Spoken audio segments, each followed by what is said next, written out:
It is my great pleasure to be here today. As Kurt said, typically the state board does a recognition program for all the individuals that are nominated across the state for those who excel. And we have a lot of educators in this region that were nominated. And I'm here today because one of your own was nominated for recognition.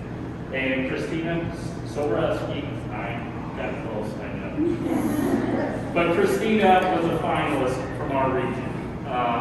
And we wanted to come and recognize Christina. And as part of the nomination that was put in for her, I'm going to read you everything that you already know about her. But here's what the nomination in part said. Christina is an integral part of Clinton Elementary School. She's a teacher that goes above and beyond for our students. She's a co-sponsor for Student Council. She runs the Accelerated Reader Program and coordinates all car rider schedules and finds time to get them individually to her students. And that's no small feat, so Christina should be very proud of that. Her personality has a way of improving your day, and I can vouch for that just having spoken with her for the last 3 minutes. So that nobody's lying about that.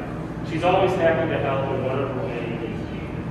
And I just want to say that we were very fortunate to have a number of very, very qualified educators nominated from the 4 county region that I serve. We actually had an individual that was chosen as the area educator of the year for Area 4, which encompasses about a 20 county region. So this is yet another example of the fine educational career individuals that we have in our region, that Clinton School District has, and that the students in Clinton are very beneficial, that benefit from the skill that all of you have.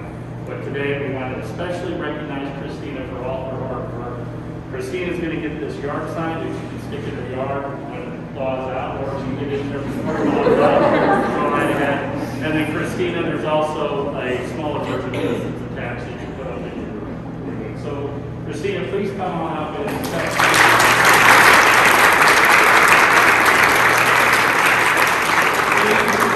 my congratulations, not only from the office, but on behalf of Dr. Ayala, the state superintendent, and the state board of education. Well done. Thank you so much.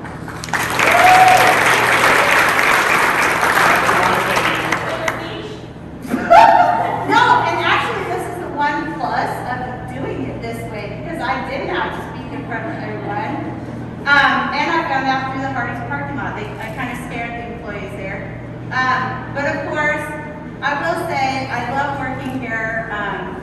I say it many times, sometimes my job is very stressful because of course I'm pulled here and there and everywhere, but I would not want to be any other place. My mom even tells me all the time, she goes, you know, it would be easier if you just taught where your sister lives because you would only teach like maybe 15 kids. And I'm like, no, yes, it might be easier, but I would not have the coworkers I have here. And I want to tell you, it's not about me. It isn't. And I'm probably going to cry, but it isn't, because all of you make who I am. When I first came here, Tanya was across the hall when I first started student teaching here. God, lots of years ago, with Celeste Flanagan being my cooperative teacher, I was pregnant with Blaine at the time. And Celeste took a chance on me because I needed someone to be my co-teacher. And she said, okay, I'll take her. And so she took me in, and Celeste taught me so much. And Celeste had been nominated so many times for this award and never got the recognition she deserves. And this is really part of why I'm here. It's because of her and because of so many of you who invest in our kids, invest in each other. So this is not for me. And I usually don't. I hate to be in front of people, but this is not for me. I know you might think otherwise. I don't like I tell people all the time, I would rather teach to 1,000 kids than actually stand in front of you guys. But this is part of you, and I appreciate everything you do for me and for being the co-workers that you guys are. So thank you.